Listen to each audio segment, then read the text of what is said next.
We're on the street of Akuapem asking people the kind of development they need in their society or in their community or in Akuapem as a whole. What the chiefs, the MPs, the assemblymen and assemblywomen can do to help the development of Akuapem.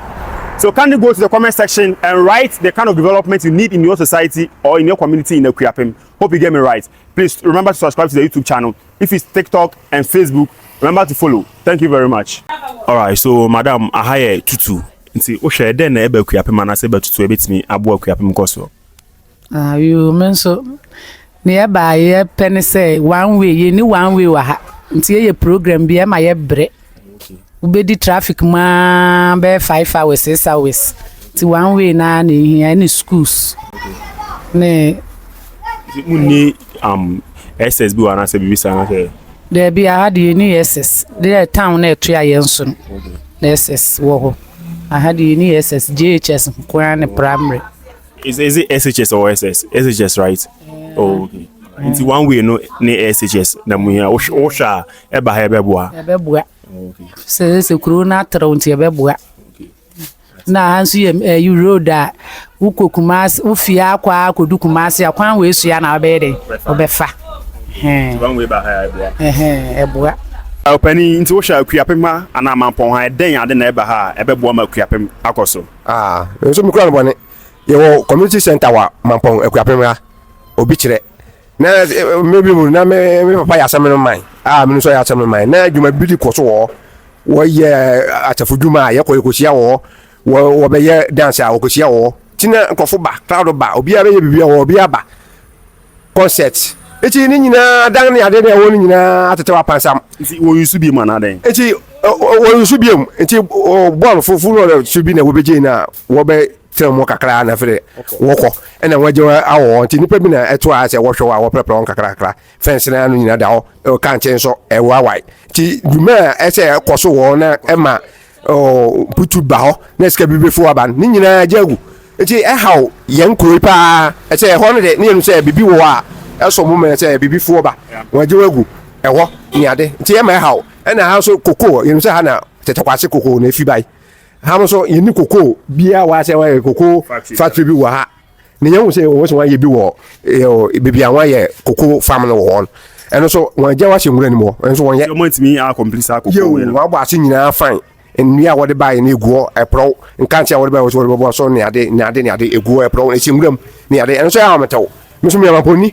po amifia nti se ne ma nyina na ekoso ya ebe ma nkofo so anya enuma ayeden aye wo ma ko factory ebe employ the youth no aye man po anko different time from Akuapem nyina ebe employ nkofo nti no ha pa wo ma po an ene pa nkabom ene ye penkabom so wo ma po ye penkabom we atim we akam we ase enye won obi nya asema ese odi na echi obi nya asema ese obuya no ni nyina na ma kronu ye obi won putimi no so de ba wo ba yebeje no so na so se ye dambi wo na se ateto apansam no won ya obi susu so e oba odi sika bi be shim eso ni nyina e haw e bokru ti me de ma asema kakra me kan se wo ma mpefo a wo ye kroma wo ma wani nko ye japade a ye wa ho na ma nkrofo su fi ba bi ba wo ba wo che wo ma pa wo kwa sewa Timmy Masham Kakra, Mekanin. Penny, yeah, that's it. All right, boss. I'll be there. Come here now. Yeah, Charlie, I did. All right, so what kind of development to check? I come up with might go help we. Well, then get so many things where them for do, but from my point of view, I feel say if them try build some sewing industry way like factory way, go fit help especially the ladies. You see, many be underprivileged. We some to them play JHS, they don't know what is next. So I feel say if they put that industry, those people where they go learn the apprenticeship for outside, if they drop for a year, they go feel maybe they go put measures into place, maybe you go pay something or maybe you go wake them pay. Where the ones where you see the park will start up right there. That one be for the Presbyterian Church. So even if you talk to make them do one for that one, you know, so like we go for the town like that. This is the only field you get for the town inside. The only field like football. No, we get one for the down there, but now be used to go off. Them build for top. Where they build for top? Yeah, them build this to the Methodist school for top. Okay. Yeah, yo. So the basic necessities there or the amenities there. Where are the things say the ones if we put measures in place too. People with them police school, some town welfare and things. So say maybe police school way invested and things or maybe SS it make harder. They go fit push it for that side because I know so for other towns and things then they do the bad. So yeah, so you that be what me Gideon I think say it go fit push the town. Yeah. All right, madam. Osha eden puntu djuma na eba Akuapem and I say tutu ha na ma bitimi aboa ma Akuapem so afa ne ntoma pafra. Akuapem ha de se bia yenya toilet. Akuapem like tutu ha no say. Ha yenya public toilet and I say bola. Baby a yebegu yem bola. Ebeboa. E na afa nso se yenya marketer. Muni baby a moko toilet public toilet ebi ni ha na se bi one endorse. Ebi ni ha obi private one na. Obi personal one. Personal ode yes I didn't etua. Okay, into the whole community no tutu town na muni public toilet wo. What's be was strong so won share then we. What's ase ache? Oh me wash ase ache kakra ba won edu. Nenim all right, into benefit say public toilet and I we say baby ambitious bola so. And the ni bi kura ye wode bola de nebre nti ye diguma. Na wet young etua. Say no one that be CCIA no. Bola chance we does be neba uduguma ka na ba na be fa no tua na won pene sa. Yeah baby ye begu ye nkwan ye begu. First ni ye wo bi nsu say won de won asase nti won ma ye asase. Na mu hwe say we environment we nti ye bia mo hye bola na betimi aha system ecosystem ni manema. Business CCIA na obe tam ni na ro do kono ana. Obi the BS one way ni so ono so ye ne private way or yes konko na so nti uko hia na watua ka. Okay na wo say musa mpe market wa no say. Ni market wa. Ye ni market nti sanka market tum ba han so yebeboa. Nti aje mo shops nketenkete na opa ade na akoto ho no ma na say. Akoto but say market kese there be. Ye kwa adoso ana say I think say Samia Okuna wa be bi wa monokrom but once a month. You say market or asinema Akuapem. Na nko. Ho ware. Ba ye nkwan ye ndi. Say asinema ne adoso anka adoso wares bensin. Ba nti bi ba ha ebeboa. Oh ebeboa. I think say ohumi mu wo ye bi wo ha kran eboa nkrofo be di igwa kakra ba nti say bi ba. Me hwa wo ye pastries nti dey fa no ma to dwa nti obi hia bia na wa fro na. 0558749446. Acho to pastries nko a nti enye pastries amen frɛ no. Ba just wa ware dey daw. Wa ware semote here. All right. But o hwa dey mpuntu djuma na say development na ehia wa Akuapem ana say o kura office no dey mpuntu djuma na eba ha ebeboa. Ahwose mabunu titiriu ade a eda yakoma so se yebenya adwuma bi ewo krodua yim nanka wo nyina so atumi anya biaye se company bi bibisa corona kasa yewo mu no yehu se adwuma titiriu bi anhyere ni kurom ha nti enya adwuma bi ti se bia company sana bi kan no ba jo sha company be sa na bia wo ba wo hwe bitimi eba han meboa yo yenya bi ti se sa fruit juice no ene even can offer can meet no ne sa na manema no a eyi nyina ya de a eba bi se ebeboa yempuntu so ama mabunu no so e wa ha no so atimi anya bia ye adwuma na eni Akuapem ti ema mabunu no youth no so call different towns in different reference region kwa ye adwuma bi wa hanka ebeboa ya man so enya adwuma ye you wa hu se adwuma wo ho a ukoro nso tumpon esan se bibia se wo ye na wo yi biribi de bo akuro no obenya bia ye den e de aboa aha na tisane awo ka no ese na adwuma eni anti bebre na tutu kwan eko nti edu biribi kwa na hia dom e de aya a na ayeden na mom se adwuma no wa ha de a bi se eno so ebeboa ama panyime da ase yo asada ra de dia so da mos. All right, so you go to be say Akuapem fu say and then development na mo pe Akuapem no ma me bi say asem bi da na koma so a opese oka nti mesra mo manye din na ntie ni okan e yo President Mahama we dey me district di ayeto wanim pa na enye nyame adom akase me kura mawu na menya contract na meye no be 2 years to 3 years COVID ne buy no na ye be fie meye be 4 terms omutua me 1 pe me di actually campaign for Eastern region me call head office me ye ni nyina omantua me ka mpanyinfo no so bi wo mi kromu 70,000 nkro me den krofo ka be si ene anka me de aduru kama na say na mate committee a mo hwehwehwe nkrofo niema mu no dey say na Eastern Region coordinator no ne ade no mu di yen anim na ye adwuma no adenti na monte committee na baby eska no ekwohye no omumbisa wom no omfa yeska mayen ukwa ha ukwa penyin we wa so ometu yaka ukwa we ya na omode saa na omode yakọ position na Mahama President Mahama me to aba na ma ho me share that toy e de ma wo enti me srew we de me decide to anim we de hu me mobo me ya single mother me kura mo fra tare omoda so dan me ko 70,000 me ye ya o ma Dennis na de contract na ma Dennis Aboaje Miracle Aboaje no na de contract na ma me mechinga coordinator antifati mechi me ko office wa me din wo computer no so o say me ko head office ah woman bi so obeya ama me afa me san frɛ no so opa me chew minimum asem ko me ye adwumo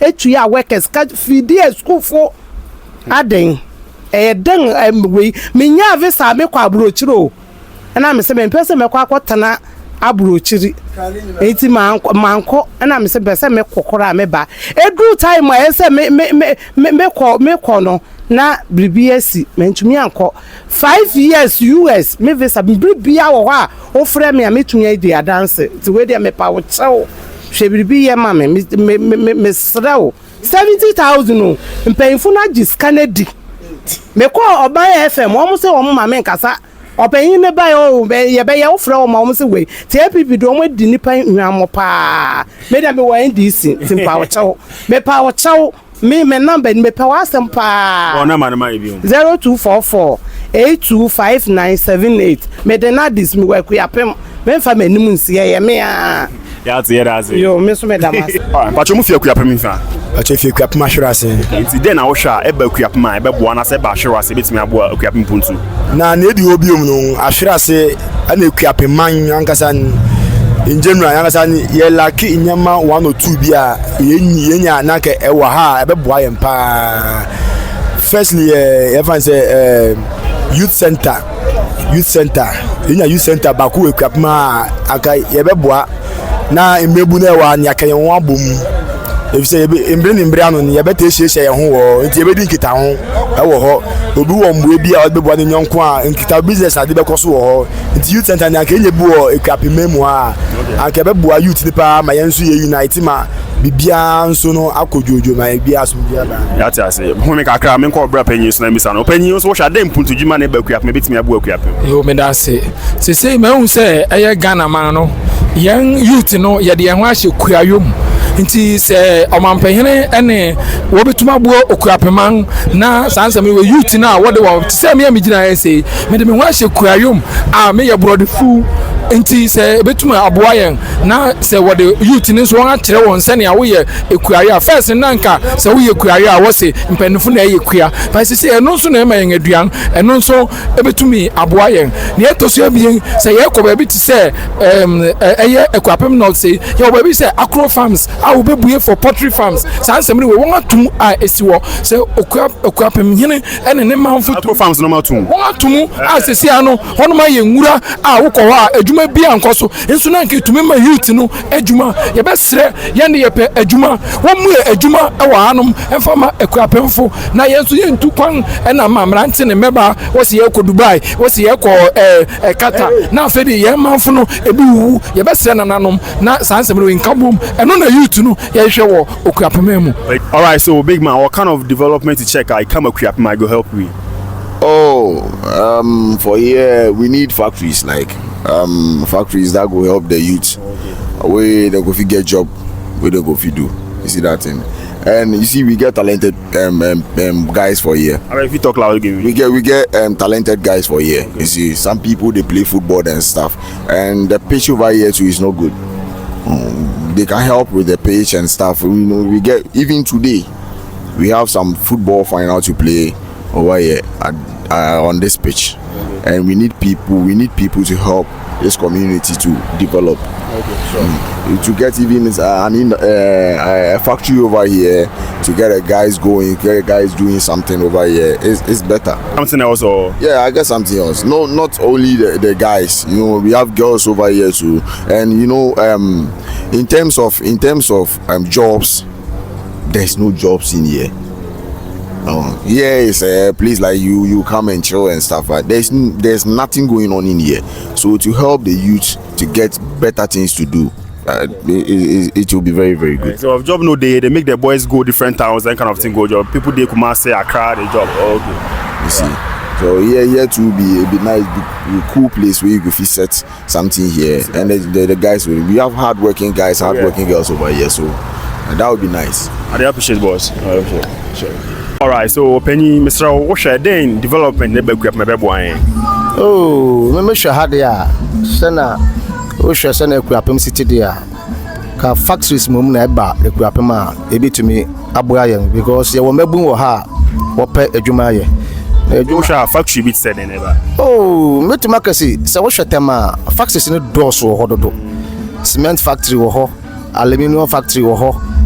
Wohwe enema bi a biscuit ni mo ne ade wohwe asa na me nyina wo ho se ke ka men kwa nkasa factories ni nyina no ke bitumi ba Akuapem a ke bitumi aboya if say me tu kwan akọ eye duburu ho no lai wokọ ho anse wo mo ho no no wohwe ho no ma otumi say rush companies ahoro egu ho pa but people use ha de ebi ni ha tisi enya sa factory cement factories ni mo ne ade bi wo ha ke bitumi aboya yan pa. Yeah, so we be out of one. I say for now, there we are not. Oh, the American say, you made a muddin a yepa, say, what you was say, Moshe Shen Yamabema, Akuapem Apija. Yes, said the master, say, Munu Manamayanakwa. Na Mobabo, I'm a month for you, na Yan Fasopadi, if you so, no Capama Fantama Prepua. When you say, Sahaya Boss Massey, Higher Boss Massey, Akuapem. That's the P. All right, so big man, so Osha, then put in Jima as a development, never Akuapem, a bit me a boy. Be honest, making say, Osha free breakusu kusi apredia. ATM sahi, and a one common poma, and ye buria, unya ATM wo baby. Intino, sometimes at least I was set. I am for me and penny for mutimit at least. Na yetimi boga na yedi noma bi tutu to akwan so a edi mpum to bebe Akuapem na noma nkitinkiti bi wo ho a unya wa ha di wasane bepo no ekọ Madina ana ekọ nkran kurum na so se enye tena se na se ye baako na se ye biebie nyuma nkran ye nkran be mu nkoto bibia e se okọ ada regions a chese mpum to ekọ so wo ho ma chese like e ho na mu bebe ti se kaswa ukọ kaso a unsanfro kan kọ kanishi akra nkoto hwe bibi bia upe biada ubenye bi wakaso a sada nke wo se Akuapem so ekọ no because Akuapem so fibre kusu ko e predi enye eyikuta Akuapem so e wo se mpumtuo nuoma timi koso man wa ha why idea we great said I say wa show idea am I that's super na pacho then I ton obetimi no ma to just obi hia bia na afro a mpacho me expect puzzle as mo akasa mbetimi ho na ekwesi ntina mintimi display nuoma am display kakra aha me ton spare parts ntin me number 0244 288632 0577 266 566 pacho when assurance me wa assurance ha assurance covers for an champion. Me my baby paper story. Me deal with home use and brand new me the original. Me five inferior. Me the original brand new. And the bantu in terms of open their spare parts. Original nkwa there. Obanana rock and sans motor so ashra se Akuapem ubenya. Me my baby spare parts. Obisu baby light. Obisu baby we obisu baby buya. Ebe ma yakoye nim. Ewe Akuapem ha. But ya kaso there be the ninya ya buso kan ebia na sika ode kwa akoto ni ase wo ka ne ho kwa enso ne we na de be fo ka de akodo buso kan ho na wa kwa akoto but yenya ni nyina wa ha at least tese o tire obi kwa na tena ni taxi mu kwa obe na ro kwa obenya de kode na kwa oba bi aha enti no yenya baako we mebie we obi sum bebie bi wo menche obi sum bebie we na Akuapem ye den ye ntumpom Penye da se pa no adwon kire. Nti muni nsu wa hanu mana nsu no like nsu as in what? Pipe and say. Pipe, yeah, baby I bun so na sometimes I ho yedin. Enkenke if say nso to a omum bebie. Enye obi anso no betimi aso nso. Bia no nipa ni around answer nso no toye. Nti like muni pipe born water like pipe I be say bi no one say. Nti moko nsu mu a river ni lake mu na go sense. Yeah, sometimes down one bebie no pipe no. I just say you consume na yekosa. Pipe mu no say community pipe ya bi ama fokoto ho no bi na kan na. Na ye to yeah, eno bi. Nti ono e da bia na obie. Na enye de bia. Isunsu ye ho ye den wa no say. Nti bia mutim be two borehole scroll he be boa. Yeah, be boa. E na we say bia mu hwe we bola egu.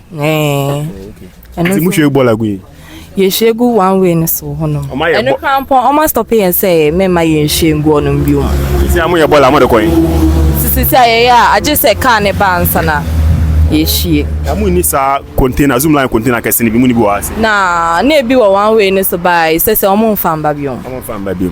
Oh, okay. Mati. Dem bi na wo sha ehia wo hanum say. No pe for now there no pe na. Okay. Mati era say. Den na eba ha bitimi abo Akuapem akoso.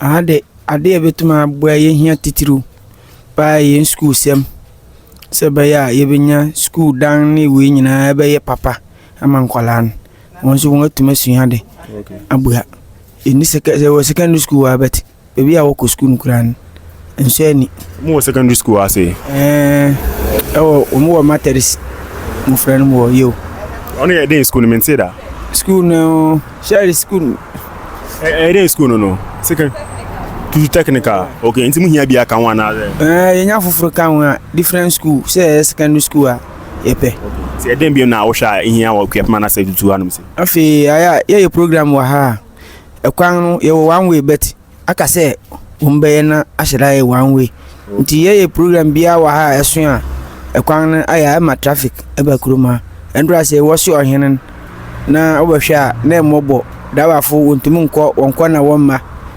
nti enya one way na ye bibia wa ha ebabua ene me sha tutu mu ha o kese ba ko pa ye one way amuni wa so man bi so kasa nde hu hia pa okay yo panyera ase